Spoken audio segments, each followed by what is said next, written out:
श्री स्वामी समर्थ. स्वामी सांगतात, तू जसा विचार करतोस तसंच तुझं जीवन घडतं.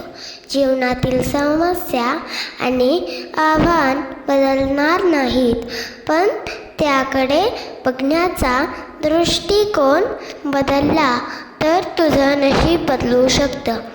जीवनातले ग्रह आणि दिशा बदलत असतात, तसं तुझं नशीबही बदलतं.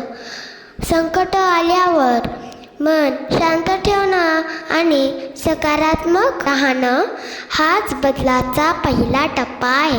स्वामी समर्थ सांगतात, प्रार्थनेनं तुझं मन शांत होईल आणि तुझे विचार सकारात्मक होतील.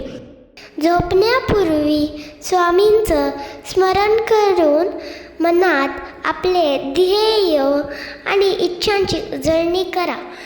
त्यांची कृपा तुझ्यावर असली की नवी दिशा आपोआप सापडेल. सकाळी नव्या ऊर्जेनं दिवसाची सुरुवात कर. तुझ्या विचारांनी आणि इच्छाशक्तीने जीवनातला प्रत्येक क्षण एक नवी संधी बनू शकतो. जसा तू विचार करशील तसाच तुझा अनुभवही घडेल.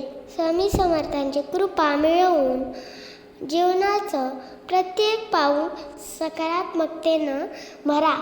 प्रत्येक रात्रीच्या प्रार्थनेनं आणि प्रत्येक सकाळच्या ध्येयानं तू तुझं नशीब बदलू शकतोस.